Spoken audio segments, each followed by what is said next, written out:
Hello dear student, welcome to AEC Plus YouTube channel powered by Advanced Engineering Classes। तो आज power system के इस session में आपसे बात होगी फॉल्ट एनालिसिस के ही कुछ और बेहतरीन सवालों के साथ।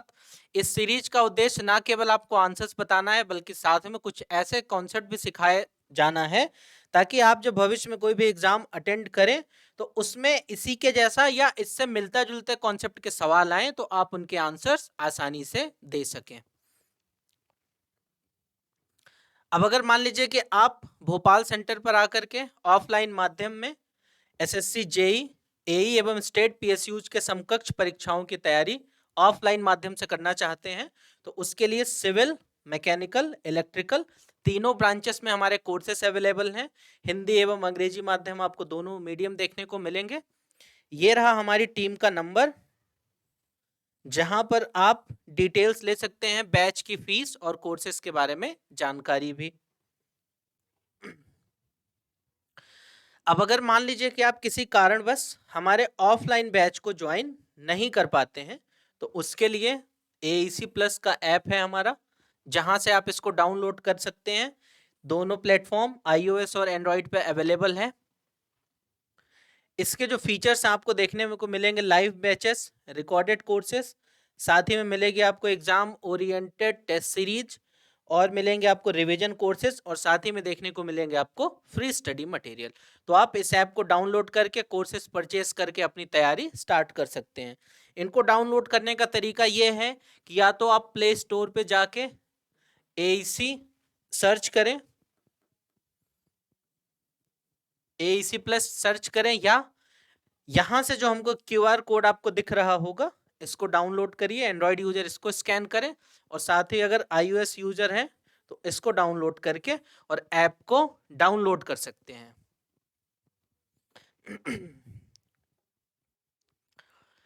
चलिए आते हैं आज के पहले सवाल पे। फॉल्ट एनालिसिस का ही आज का दूसरा सेशन होगा आपके लिए। एक सेशन में हमने कुछ सवालों को डिस्कस किया था, आज उसी का दूसरा सेशन है। तो चलिए देखते हैं क्या क्या मेंशन है, हमको क्या क्या दे रखा है।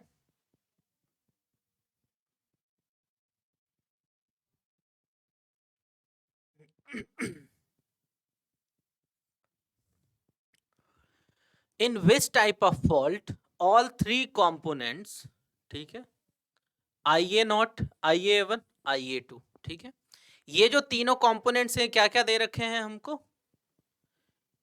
ये जो IA0 है ये है कौन सा,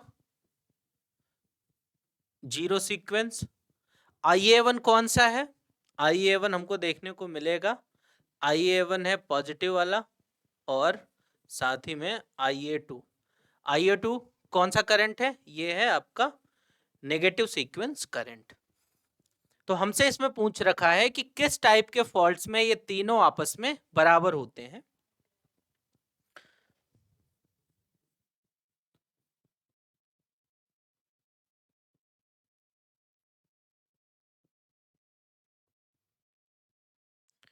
ये ऐसा हमको कब देखने को मिलता है, ऐसा हमें देखने को मिलता है जब फॉल्ट होता है हमारा LG फॉल्ट।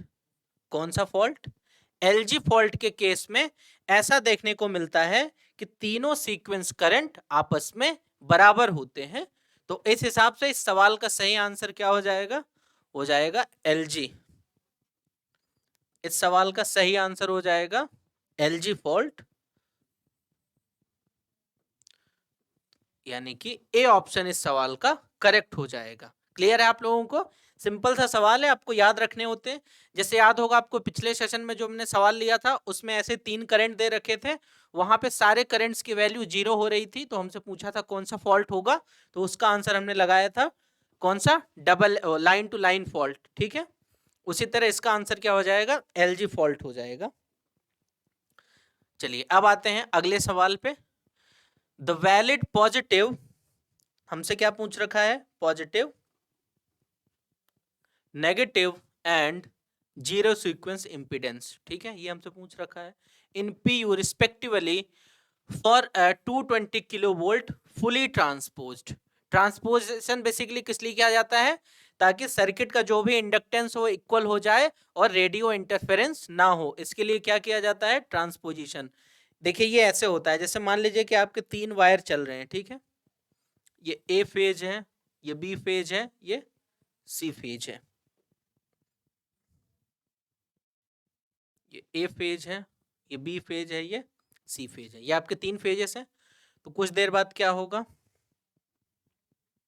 कि आपका ए फेज ऐसे चलने लगेगा, ठीक है, बी फेज ऐसे चलने लगेगा और सी फेज ऐसे चलने लगेगा। तो यहां से देखिए, अब ये जो था हमारा वो बन चुका है ए फेज, ये बन चुका है सी फेज और ये बन चुका है बी फेज। ऐसे ही चल के कुछ देर बाद बी फेज यहां आ जाएगा, ए फेज यहां आ जाएगा।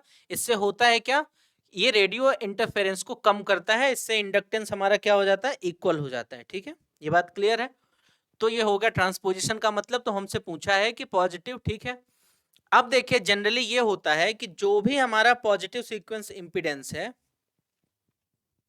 यानी कि जो भी हमारा Z1 है वो जनरली बराबर होता है Z2 को, यानी कि जो भी पॉजिटिव सीक्वेंस इंपीडेंस है वो नेगेटिव वाले के बराबर होता है, ठीक है, ये बात क्लियर है।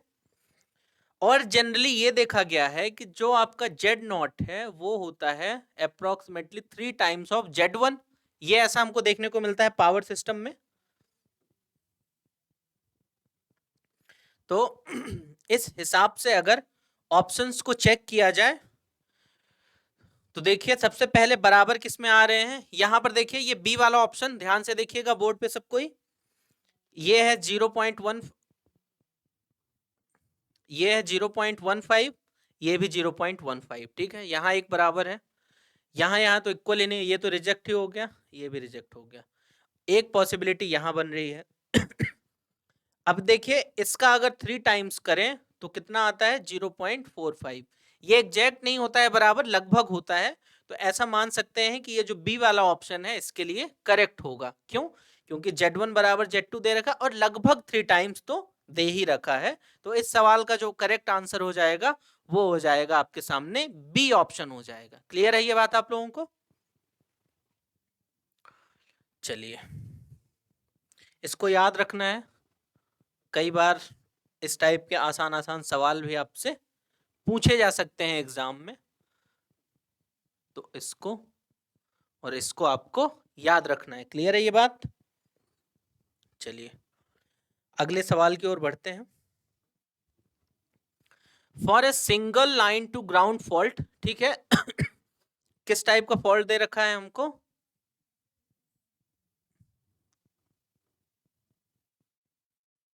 एलजी फॉल्ट दे रखा है, ठीक है, एलजी फॉल्ट हमको देखने को मिल रहा है, जीरो सीक्वेंस करंट जो हमको J3 दे रखा है, ठीक है, जीरो सीक्वेंस करंट हमको J3 दे रखा है। क्लियर है ये बात? ठीक है, जीरो सीक्वेंस करंट की वैल्यू J3 दे रखी है, एलजी टाइप को फॉल्ट देखने को मिल रहा है,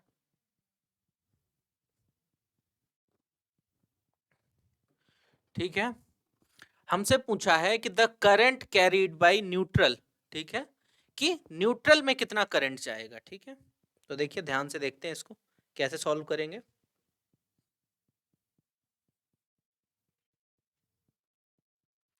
मान लीजिए कि किसी सपोज अल्टरनेटर के अक्रॉस फॉल्ट आ रहा है, तो हमने क्या माना, मान लीजिए एक अल्टरनेटर स्टार कनेक्टेड है और यहां से क्या है, ये न्यूट्रल कनेक्टेड है। अब ये IA0 हमसे को दे रखा है J3, तो पूछा है कि इसके न्यूट्रल से कितना करंट जाएगा, तो जो इसके न्यूट्रल से करंट फ्लो होगा वही क्या होगा, वही होगा आपका फॉल्ट करंट। तो single line to ground fault में जो IF की वैल्यू होती है वो होती है 3IA0, ठीक है, क्योंकि जीरो सीक्वेंस तो हमको दे ही रखा है, ये होता है। अब 3, तो यहां से जो फॉल्ट करंट की वैल्यू है वो कितनी हो जाएगी, 3 इंटू J3, 3 इंटू J3 निकल के आएगी। तो यहां से जो फॉल्ट करंट की वैल्यू है IF इक्वल टू वो हो जाएगी J9, और unit by default per unit mention है, तो इस सवाल का करेक्ट आंसर क्या हो जाया था, J9 पर यूनिट। तो ये हो जाएगा सी ऑप्शन। क्लियर है ये बात आप लोगों को? इस सवाल का करेक्ट आंसर क्या हो जाएगा? J9 per unit. ठीक है, अच्छा सवाल था। बस आपको याद रखना है कि जो भी इस न्यूट्रल से करंट जाएगा वो एक्चुअल में और कुछ भी नहीं बल्कि क्या होगा, वो होगा फॉल्ट करंट। IF ही तो जाएगा न्यूट्रल के थ्रू, इसीलिए तो न्यूट्रल ग्राउंडिंग की गई है।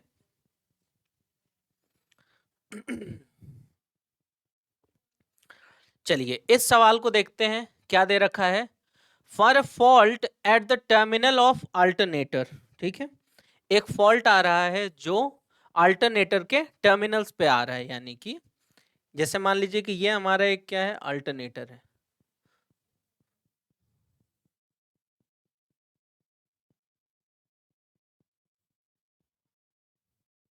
ठीक है, ये एक हमारा क्या है, अल्टरनेटर है।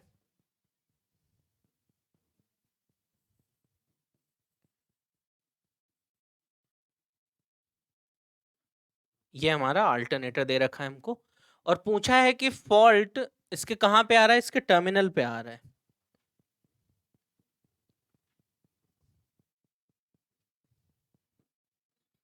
ये रहा हमारा फॉल्ट, लाल कलर से बनाते हैं फॉल्ट को। ठीक है, ये हमारा आ चुका है फॉल्ट। ठीक है, बेकार बन गया क्या, इसको फिर से बना देते हैं। अब थोड़ा ठीक लग रहा है। ठीक है, ये है हमारा फॉल्ट। ठीक है, अब ये बात आप लोगों को याद होगी हालांकि मैंने इससे पिछले वाले सेशन में भी इस बात का जिक्र किया हुआ है कि अगर मान लीजिए नॉर्मल कंडीशन में जो भी आपका फॉल्ट है, वो कौन सा फॉल्ट सबसे ज्यादा सीवियर होता है, क्योंकि हमसे पूछ रखा है कि मैक्सिमम करंट किस में जाएगी। तो इसका मतलब क्या हुआ कि अभी तक हमने देखा था कि जो भी हमारा फॉल्ट होता है ट्रिपल LG, जो कि सबसे रेयर होता है, और इसकी सीवियरिटी या इसमें जो करंट की वैल्यू होती है वो मैक्सिमम होती है। ठीक है, लेकिन जब भी फॉल्ट हमारा अल्टरनेटर के टर्मिनल्स पर आता है, तब जो है तो LG फॉल्ट के लिए जो भी करंट की वैल्यू होगी वो सबसे मैक्सिमम होगी। तो नॉर्मल कंडीशन में तो जो सबसे ज्यादा सीवियर है वो है हमारा ट्रिपल LG फॉल्ट, बट अगर हम बात करें अल्टरनेटर के टर्मिनल्स पर तो हमारा LG फॉल्ट सबसे ज्यादा सीवियर माना जाता है। ठीक है, ये बात क्लियर है आप लोगों को। तो ये एक एक्सेप्शन टाइप का सवाल है, तो इसका आंसर आप लोग अच्छे से याद रखेंगे कि अगर कहीं कुछ अल्टरनेटर के टर्मिनल पे फॉल्ट आया तो उसका आंसर क्या हो जाएगा, उसका आंसर हो जाएगा आपका LG फॉल्ट। क्लियर है आप लोगों को ये बात? चलिए ये एक अच्छा सवाल है, इस पे आते हैं।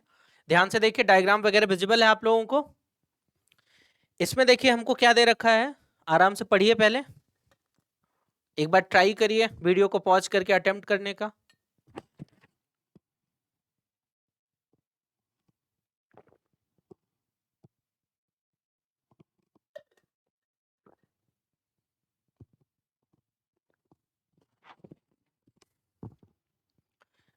देखिए इसमें हमको क्या दे रखा है, सबसे पहले ध्यान से पढ़ते हैं।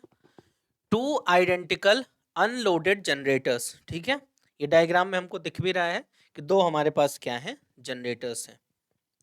ठीक है, अनलोडेड है, कोई दिक्कत नहीं है। ठीक है, आर कनेक्टेड इन पैरेलल। दोनों जनरेटर किस में कनेक्टेड है, पैरेलल में कनेक्टेड है।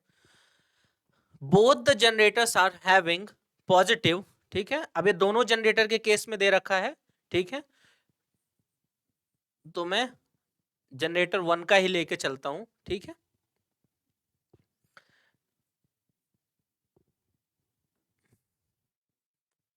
तो इसका जो पॉजिटिव Z1 दे रखा है, Z1 की वैल्यू कितनी है, J0.4। ठीक है, J, ठीक है, और पॉजिटिव के बाद नेगेटिव, नेगेटिव देखिए कितना दे रखा है, Z2 दे रखा है हमको J0.3, और जीरो कितना दे रखा है, यानी Z0 देखिए हमको कितना गिवन है, Z0 गिवन है J0.15। J, ये सारी वैल्यूज ध्यान रहे किस में है, पर यूनिट में है। क्लियर है ये बात आप लोगों को?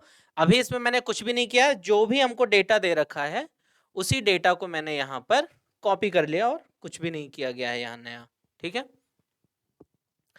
If the pre fault voltage is 1 pu, वो तो बाय डिफॉल्ट होता ही है कि जो भी आपका प्री फॉल्ट वोल्टेज है वो है 1 pu for a line to ground fault, ठीक है। ध्यान रखें एलजी फॉल्ट आ रहा है at the terminals of the generator, ठीक है। यानी कि वही वाली बात हो गई कि यहां पर इस करंट की सीवीआरटी सबसे ज्यादा होगी। तो हमसे पूछा है कि फॉल्ट करंट क्या होगी। फॉल्ट करंट मतलब आईएफ हमको निकालना है, ठीक है। अब यहां पर आप एक बात ध्यान से देखिएगा कि ये वाला जो जनरेटर, चलिए इसको मैंने G1 नाम दे दिया और इसको मैंने G2 नाम दे दिया, ठीक है। तो इसके देखिए ये केवल ऐसा दे रखा है,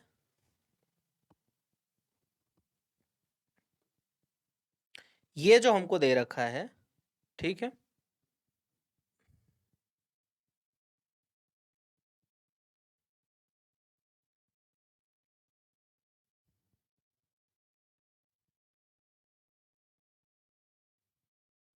ये स्टार कनेक्टेड कुछ टाइप का हमको अल्टरनेटर दे रखा है, ठीक है। इसमें आप अगर ध्यान देंगे तो जो G1 है, G1 में यहां पर कुछ भी नहीं है, यानी कि यहां पर तो न्यूट्रल ग्राउंडिंग है ही नहीं, ठीक है। तो यहां से तो कोई फॉल्ट करंट फ्लो ही नहीं होगा। यहां पर देखिए इसने न्यूट्रल ग्राउंडिंग कर रखी है, यानी यहां जो है तो एक्स नॉट का इन्वॉल्वमेंट होगा ही नहीं। जो भी जीरो सीक्वेंस इंपीडेंस है वहां से कोई करंट तो फ्लो ही नहीं होगा, इसके जब न्यूट्रल से कोई करंट जाएगा ही नहीं, ठीक है। लेकिन इस वाले के न्यूट्रल से जाएगा ही, ठीक है। अब देखिए यहां पर हो क्या रहा है कि हमारे दो जनरेटर पैरेलल्स में कनेक्टेड हैं। तो आप याद करिए कि जब दो रेजिस्टेंसेस आपस में पैरेलल में कनेक्टेड होते हैं, मान लीजिए ये आर है और ये भी आर है, तो इनका इक्विवेलेंट कैसे दिया जाता है। अगर दो रेजिस्टेंसेस हमारे पैरेलल में कनेक्टेड हैं तो जो भी हमारा आर इक्विवेलेंट है वो होता है R/2 के बराबर। इसी तरह यहां पर हमको क्या दे रखा है कि दो जनरेटर पैरेलल में कनेक्टेड है, एक का इंपीडेंस हमको देखिए कितना दे रखा है, ये दे रखा है J0.4। ऐसे ही हमारे पास दो जनरेटर हैं तो ये पैरेलल में कनेक्टेड हैं, तो इनका जो भी इंपीडेंस होगा वो हो जाएगा आधा। तो अगर मैं फिर से Z1 इक्विवेलेंट इसको लिखूं तो Z1 इक्विवेलेंट की वैल्यू देखिए कितनी हो जाएगी। ओरिजिनल है ये J0.4 के बराबर, तो अगर ये हाफ होगा तो ये हो जाएगा J0.2 और यूनिट क्या है, पर यूनिट मेंशन है। अब दूसरा ऐसे ही J0.3 मेंशन है, तो इसका अगर हाफ करें तो नेगेटिव सीक्वेंस इंपीडेंस की वैल्यू कितनी हो जाएगी 0.15 pu, क्योंकि 0.3 ओरिजिनल था। अब यहां पर देखिए इस सवाल का जो मेन कैच है, जिसको क्या बोलते हैं कैच, कैच आई थिंक आप लोग समझते होंगे कि मतलब कहां पे एग्जामिनर आपको फंसाना चाह रहा था यहां पर। अब ये जो Z0 है ये आधा नहीं होने वाला, क्यों, क्योंकि एक में तो ये कनेक्टेड ही नहीं है, ठीक है। इसको ऐसे समझ सकते हैं कि ये दो यहां पे ऐसा और यहां से इसने क्या किया, ओपन सर्किट कर दिया, तो जो ये वाला रेजिस्टेंस है ये इन्वॉल्व ही नहीं हो रहा है, ठीक है। ये बात क्लियर है। तो अब यहां से जो Z0 का इक्विवेलेंट है वो कितना रहेगा, Z0 का इक्विवेलेंट जो है रहेगा वो रहेगा J0.15 ही, ठीक है। J यही रहेगा वो, ठीक है। चलिए अब देखते हैं क्या हो सकता है।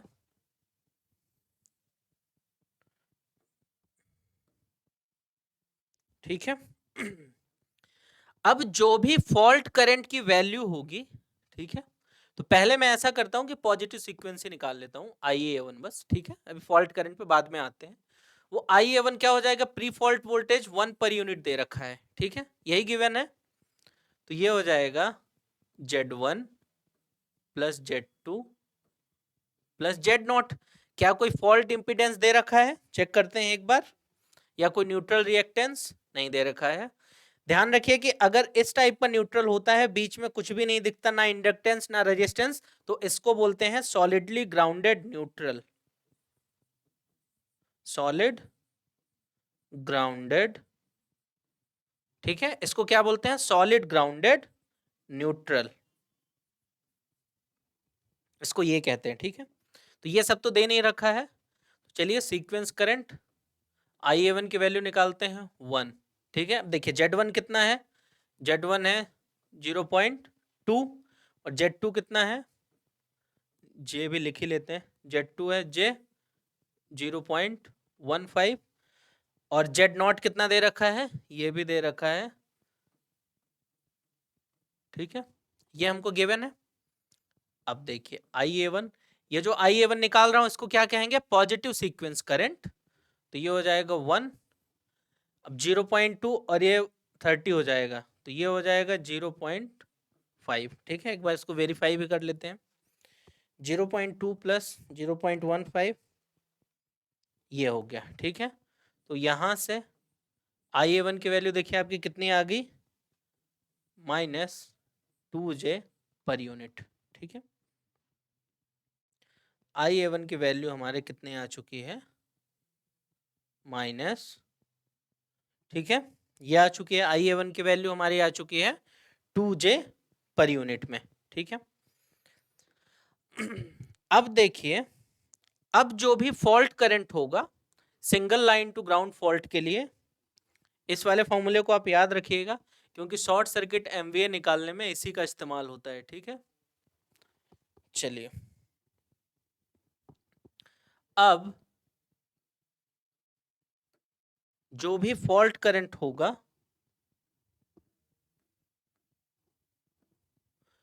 फॉल्ट करंट IF की वैल्यू क्या हो जाएगी फॉल्ट करंट की, वो हो जाएगी 3 टाइम्स ऑफ IA1, ठीक है, 3 टाइम्स ऑफ IA1। तो अगर मैं IF इक्वल टू निकालूं तो 3 और IA1 कितना आया है, -J2, तो जो फॉल्ट करंट की वैल्यू है वो आ चुकी है -6J पर यूनिट, ठीक है। ये बात क्लियर है आप लोगों को, वो आ चुकी है -6J पर यूनिट, ठीक है। तो इस सवाल का करेक्ट आंसर क्या हो जाएगा, अब इसमें हमसे मैग्नीट्यूड ही पूछा होगा, क्या उसमें पूछ रखा है पर यूनिट में, हाँ आंसर इसका पर यूनिट में ही देना है, तो करेक्ट आंसर इसका क्या हो जाएगा, मैग्नीट्यूड फॉल्ट करंट का -6J पर यूनिट, ठीक है। तो ये हो जाएगा 6 पर यूनिट, ठीक है, इस सवाल का करेक्ट आंसर। तो चलिए फिर आज के सेशन में इतने ही, आगे आपसे आने वाले दिनों में अगले सेशंस में आपसे पावर सिस्टम के कुछ और टॉपिक्स पे बात होगी और आप यहाँ से कुछ और बेहतरीन सवाल सीख के जाएंगे। तब तक के लिए ये रहा हमारा टेलीग्राम चैनल, यूट्यूब पे जो भी होता है डिस्कशन करने के लिए, जहां पर आप अपने डाउट्स को पोस्ट कर सकते हैं, ये रहा हमारा उसके लिए चैनल। या तो आप इसको टेलीग्राम में डायरेक्टली सर्च कर सकते हैं या ये रही लिंक, आप वहां से जा सकते हैं। तो चलिए फिर, आपका इस सेशन में बने रहने के लिए धन्यवाद। ऐसे ही और कंटेंट के लिए आप हमारे चैनल को लाइक करिए, शेयर करिए, सब्सक्राइब करिए एवं ये जो बेल आइकॉन दिख रहा है इसको प्रेस करिए और साथ ही में अपने दोस्तों को भी बताइए कि इतना बेहतरीन कंटेंट जो है तो इस चैनल पे डिलीवर हो रहा है, जहां पे आप कुछ सवालों को सीख सकते हैं। चलिए फिर मिलते हैं अगले सेशन में, धन्यवाद।